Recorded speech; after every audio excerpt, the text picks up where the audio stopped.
అంటే వైసీపీని ఖాళీ చేయడమే ఆయన జయమా, లేకపోతే ఇంకా వేరే ఏమన్నా అంశం ఉందా? లోకేష్ స్పీడ్ అంటే ఇప్పుడు మీరు వరుసగా చూస్తారు కదా, ఇప్పటికే ఈ పిఎస్ఆర్ ఆంజనేయులు అరెస్ట్ జరుగుతుంది ఆతతంగా. అదైన తర్వాత తాజాగా విడుదల రజని మాజీ మంత్రి ఆమె మదతిని అరెస్ట్ చేశారు. ఈయన ఈ లావాదేవీలు వీటన్నిటిలో వసూళ్ళు వీటన్నిటిలో ముఖ్య పాత్ర వహించారని స్పెసిఫిక్ కంప్లైంట్తో ఆయన అరెస్ట్ చేశారు. చాలా ఫిర్యాదులు ఉన్నాయి అది వరకు కూడా. ఇంకా మద్యం కుంభకోణం కూడా కొలికి తెచ్చేటట్టుగా మద్యం కుంభకోణంలో అలా చెప్పారు ఇలా చెప్పారు, ఇంకా దాదాపు జగన్ తలుపు వరకు దాన్ని తీసిపోతున్నారు. ఉందా? ఇలాంటి పరిస్థితుల్లో ఇవన్నీ ఊరికనే చేయరు కదా. అవును. కాబట్టి లోకేష్ రెడ్ బుక్ అని మామూలు వాళ్ళు సోషల్ మీడియాలో red book in full speed ఇటువంటి వాళ్ళు చెప్తున్నారు. ఇవన్నీ నిన్న కూడా మీతో అంటాను, మోడీ మే 2వ తారీఖున వచ్చే లోపల ఈ పనులన్నీ పూర్తి చేసి ఆయనకు పుష్పగుచ్చం ఇచ్చి స్వాగతం పలకడం వాళ్ళ ఉద్దేశంలాగా ఉంది.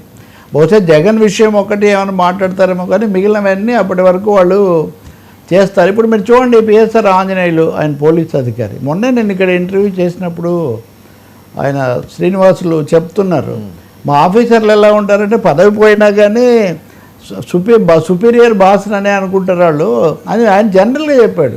నిజంగా ఈరోజు రిపోర్ట్ చూస్తే అలాగే ఉంది. ఆయన చీఫ్గా ఇంటెలిజెన్స్ చీఫ్గా ఉన్నప్పటిలాగా అక్కడ మాట్లాడుతున్నాడు. ఆ పద్ధతిలో వాళ్ళు పోలీసులు చెప్తున్న రిపోర్టు.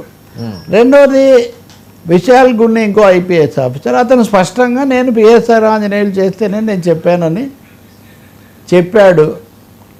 నువ్వు ఈ పని చేసి ఈమె జత్వాని మీద కేసు పెట్టి ఆమెను ఇరికించకపోతే నీ విశాఖకు మీ ట్రాన్స్ఫర్ నేను ఆపేస్తానని ఆయన నన్ను బెదిరించాడు అని. ఈయనేమంటాడు, మీరు ఒత్తిడి చేస్తే చెప్పానని ఆయన చెప్పాడు అంటాడు. ఆ మాట ఆయన కదా చెప్పాలి, వాస్తవం ఆయన కోర్టుకు చెప్పాలి. పైగా పోలీసు ఐపీఎస్ ఆఫీసరు ఏం సామాన్యుడు కాదు. కాబట్టి అనేక విధాలు చేయటమే కాకుండా అదేదో అన్నీ కలిసి వస్తాయన్నట్టుగా ఈయన కమిషనర్గా ఉన్నప్పుడు బాగా హోరాహోరీగా ఎదుర్కొన్న వల్లభనేని వంశీ ఇప్పుడు వైసీపీలో చేరి అక్కడ అరెస్ట్ అయ్యి ఆయన కూడా అక్కడికి వచ్చాడు. సో రెడ్ బుక్ నిందితులు రెడ్ బుక్ బంధితులు అందరూ ఒక చోటికి చేరుతున్న ఒక సన్నివేశం కూడా చూస్తున్నాం. మరి ఇది పోలీసు ఎక్కడికి దారితీస్తుంది మనకు తెలీదు. మద్యం కుంభకోణంలో 3700 కోట్లు. ఒకటి మద్యంలో కుంభకోణం ఉందనలో ఎవరికి సందేహం లేదు. లిక్కర్ కుంభకోణం అది అంటే ఈ ప్రభుత్వం ఉన్నప్పుడు ఎక్కువ, ఇంకోరు ఉన్నప్పుడు తక్కువ, ఈ రాష్ట్రంలో ఎక్కువ ఇంకో చోట తక్కువ తప్ప పాలకులకు పెద్ద ఆదాయ వనరు మద్యం. పైగా వీళ్ళు మొత్తం ప్రభుత్వం తరఫున అని ఇవేవి వాడకుండా ఇవి పేమెంట్ మెథడ్స్ ఏమి వాడకుండా హార్డ్ క్యాష్ కేవలం నగదు మాత్రమే అనడం ద్వారా నేరుగా తీసిపోయారనేది వాళ్ళ మీద ఉన్న ఆరోపణ. సో ఇక్కడ ఈ రాజకేష్ రెడ్డి కూడా నాకు మా పార్టీ అది మా అధినేత అప్పగిస్తేనని నేను ఈ పని చేశాను, ఈ డబ్బులన్నీ నేను ఫలానా వాళ్ళకి ఇచ్చాను అని అందులో జగన్ పేరు కూడా ఆయన చెప్పాడని వాళ్ళు అంటున్నారు. మిగతా పేర్లన్నీ అయితే ఆయన చెప్పినట్టున్నాడు. అందులో విజయసాయిరెడ్డి పేరు కూడా ఉంది A5గా. విజయసాయిరెడ్డి విషయంలో అప్రూవర్ లాగా ఈ విషయాలు చెప్పినా, పూర్తిగా బట్టలు ఇప్పుతాను ఇవన్నీ చెప్పినా విజయసాయిరెడ్డిని కూడా వదిలిపెట్టడం అన్నది ప్రస్తుతానికి వాళ్ళ ఎజెండాలో లేనట్టుగా ఉంది. సో వరుసగా ఇంకొక ఆయన నంద్యాలకు చెందిన సజ్జల రెడ్డి గారు ఒక ఆయన, ఇంకొక ఇద్దరు ఉన్నారు, ఈయన వాసుదేవ్ రెడ్డి, ఒక 5గురు ఇందులో కనిపిస్తున్నారు. సో అల్టిమేట్గా వీళ్ళని ధనుంజయ రెడ్డి అధికారి ఐఏఎస్ వీళ్ళందరూ కూడా జగన్కే ఇచ్చారు, అది మేము ఎస్టాబ్లిష్ చేస్తాం వాళ్ళ ఛార్జ్షీట్లో వాళ్ళు చెప్తున్నారు. కానీ మనం గమనిస్తే కూడా ఒకటైతే కనిపిస్తుంది. నిన్న వైసీపీ వాళ్ళ వార్నింగ్లు అది మనం మాట్లాడాం. వైసీపీ శిబిరంలో ఒక అలజడి అయితే కనిపిస్తుంది. జగన్ ఈరోజు కూడా ఆయన స్థానిక సంస్థల ప్రతినిధులు ఎవరితో మాట్లాడుతున్నారు, రోజు మాట్లాడుతున్నారు. వరుసగా చాలా రోజులు నిశ్శబ్దంగా ఉన్న నాయకులందరూ 4-5 వచ్చి చేస్తున్నారు. అంటే ఏదో తుఫానుకు ముందు హెచ్చరికలాగా ఏదో జరగబోతుంది అని ఒకదానికి సిద్ధమవుతున్నట్టు కూడా వాళ్ళు కనిపిస్తుంది.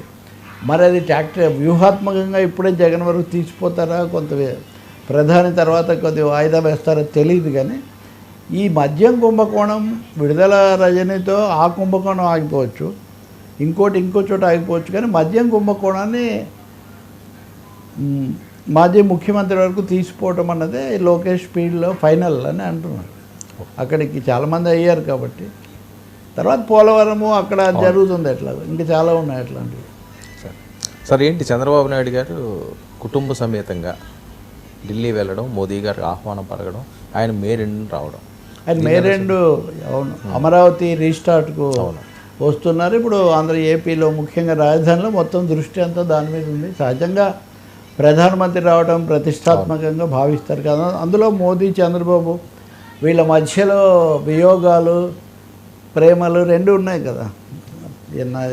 14లో ప్రేమ, మళ్ళీ 18లో వియోగము, మళ్ళీ 19 నుంచి 24 వరకు దూరము, మళ్ళీ ఇప్పుడు బాగా బలమైన బంధము, ఇప్పుడు లోకేశ్వరవాయువు ఉన్నాయి. అంటే ఆసక్తికరమైన అంశాలు రెండు ఉన్నాయి. మోదీతో రైతులందరికీ సత్కారం చేయించాలని చంద్రబాబు భావిస్తున్నారు. అది షెడ్యూల్ ఖరారైంది. రైతుల్లో కొంత అసంతృప్తి. ఒకటి పని జరగకుండా మళ్ళీ 40,000 ఎకరాలు అంటున్నారు. ఇక్కడేమో 1,00,000 కోట్ల రూపాయలు పనులు ప్రారంభిస్తామంటున్నారు. కానీ మా భూముల రేట్లు వాళ్ళకి ఏముంటుంది, అమ్మిన వాళ్లకు స్థానికులకు కొంత రేట్లు పెరిగి పనులు దొరకాలి, ఇంతకంటే ఏముండదు కదా. కాబట్టి ఆ స్పీడ్ తమ వైపు కూడా జరగాలనుకుంటున్నప్పుడు రైతులను ప్రధానంగా సత్కరించడం ద్వారా వాళ్ళకు ఒక గుడ్ విల్ మెసేజ్ మోదీ సమక్షంలో పంపించడం ఒక ఆలోచనలో కనిపిస్తుంది. మూడవ ముఖ్యమైన అంశం ఏంటంటే భువనేశ్వర్ గారితో వెళ్తున్నారు. ఈసారి చంద్రబాబు నాయుడు ఢిల్లీ వెళ్ళటము, ఆయన చాలా చక్రం తిప్పుతాడు, లేకపోతే అసలు ఊపిరి పీల్చుకొని ఒకేసారి చాలా ఫైల్స్తో వచ్చి చాలామందిని కలుసుకుంటారు. ఇలాంటి పేర్లన్నీ ఆయనకు ఉన్నాయి. కానీ సతీ సమేతంగా ముందుగా నిర్ణయించి మరీ వెళ్ళడం చాలా అరుదు. ఇక్కడ మీకు నేను ఎప్పుడు చెప్తున్న అంశం ఒకటి ఉంది. సో తెలుగుదేశం పార్టీలో వస్తున్న నాయకత్వ పరివర్తన, లేకపోతే నాయకత్వం తర్వాత సిద్ధం చేసుకోవటము ఇది అన్నప్పుడు లోకేష్ స్పీడు, చంద్రబాబు నాయుడు దౌడు, ఈ రెండింటికి మధ్యలో భువనేశ్వరి గారికి ఒక స్థానం కల్పించాలి అని ఆ పార్టీ అధినాయకత్వం గట్టిగా భావిస్తుంది. చంద్రబాబు నా అధినాయకత్వం అంటే ఇంకెవరున్నారు. కాబట్టి అటు నందమూరి, ఇటు నారా కుటుంబాలు ఉభయులు కూడా సంతోషించే విషయం కాబట్టి, అలాగే నేరుగా యువ నాయకుడే కాకుండా మధ్యలో రామారావు గారి కుమార్తెగా ఆమెకు కూడా ఒక రెస్పెక్టబుల్ ప్లేస్, అది ఎలా ఉంటుంది పార్టీ పరంగాన, అది ప్రభుత్వ పరంగా కూడా ఉండొచ్చు అని కూడా కొంతమంది అంటారు. మామూలుగా ఉంటే మామూలుగా ఉంటుంది, ఏమైనా కొన్ని రాజకీయంగా కొన్ని ప్రత్యేక పరిస్థితులు వస్తే అప్పుడు భువనేశ్వరికి కూడా నాయకత్వం అప్పగించాలనే ఆలోచన కూడా ఉంది. అందుకనే ఆమె మధ్య చొరవ తీసుకొని అనేక సందర్భాల్లో వరుసగా కనిపిస్తున్నారు. అది ఇవేవి సేవా కార్యక్రమాలు, స్వచ్ఛంద సంస్థలు వీటిలాగానే. ఇప్పుడు బహుశా ఢిల్లీ కూడా వెళ్ళడం అంటే ప్రధాని అంటే చాలాసార్లు కలుసుకున్నారు. అప్పుడు అమరావతికి వచ్చినప్పుడు అప్పుడు ఈ దేవాంశ్ చిన్నపిల్లాడు, అవును, ఆ పిల్లోడిని ఎత్తుకోవటం అదంతా ఇప్పుడు ఇప్పటికీ దాదాపు 9 ఏళ్ళు అయిపోయింది కదా.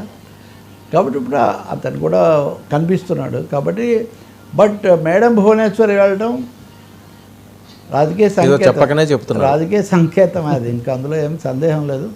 మోదీ గారికి కూడా బహుశా ఎంతో కొంత విషయం చెప్పడం. రెండవది రాజకీయ పరిణామాలు కూడా ఆయన కొంచెం బ్రీఫ్ చేయటం వచ్చేటప్పుడు. సానుకూల సంకేతాలు, మీ ఆశీస్సులు కావాలి కూటమికి, మా కుటుంబానికి కూడా కావాలి అనేది ఒకటి తప్పకుండా వెళ్తుంది. అమరావతితో పాటు అది జరుగుతుంది. సరే పవన్ కళ్యాణ్ కానీ అందరు కోరుకునేది అంటే మోదీ గారు నిధులు ఏమన్నా ప్రకటించాలి. అవును, ఇప్పటివరకు అప్పులు ఇప్పించే ఏర్పాటు చేశారు కానీ ఆర్థిక సాయం ఏం చేయలేదు అమరావతికి. సో ఆర్థిక సాయం ప్రకటిస్తే మోడీ రాక సార్థకమైనట్టు. అది వెయిట్ చేయాలి లేకపోతే అది కేవలం ఒక మర్యాదపూర్వకమైన ఈ ఈవెంట్ మాత్రమే అవుతుంది. ఈసారి ఆ రకంగా చేయరేమో. గతంలోని కూడా నిజంగా చేస్తే ఏమాత్రం గణనీయంగా సహాయం చేసి డబ్బులు ప్రకటిస్తే, అందుకనే దాన్ని మార్చుకునే ఒక అవకాశం జగన్మోహన్ రెడ్డి పుణ్యాన మోదీకి వచ్చింది. అప్పుడు మట్టి నీళ్లు కాదు, ఇప్పుడు గట్టి సహాయం చేశాడు. మట్టి కాదు గట్టి సహాయం అని చేస్తారులేదు, చూద్దాం, మనం మాట్లాడుతాం కదా. సార్ పవన్ కళ్యాణ్ గారి కామెంట్స్ని ఎలా చూడాలి అంటే పవన్ కళ్యాణ్ వాళ్ళు చాలా రోజుల తర్వాత ఆయన కొంతకాలంగా లేరు, ఆరోగ్యం వల్ల కానీ ఇతర కారణాల వల్ల కానీ. ఆయన పంచాయతీరాజ్ శాఖ దాంట్లో చేశాడు. ఈరోజు పంచాయతీరాజ్ దినోత్సవం, అక్కడ ఆయన ఈ స్వచ్ఛ భారత్ పటాభి కూడా మాట్లాడాడు మన మిత్రుడు. సో స్వచ్ఛ భారత్, గ్రామాల అభివృద్ధి, పనుల కల్పన ఇవన్నీ మంచిదే. వైసీపీ ప్రభుత్వం ఉన్నప్పుడు నిధులు ఇవ్వలేదు గ్రామ పంచాయతీలకు. నేనైతే నిధులు మంజూరు చేయడానికి అన్ని విడుదల చేస్తాము, అలాగే బిల్లులు చెల్లించలేదు పనులు చేసిన వాళ్ళకు. ఈ బిల్లుల కోసం వచ్చి కొంచెం వెంటపడుతున్నారు. పైరవీళ్ళకు వాటి మీరేం దిగకండి, అందరికీ మేము బిల్లులు చెల్లించే ఏర్పాటు చేస్తామని ఒక హామీ. రెండవది పంచాయతీరాజును అభివృద్ధి చేయాలి. మూడవది కలప చెట్లు పెంచాలి, కొత్త ఐడియా.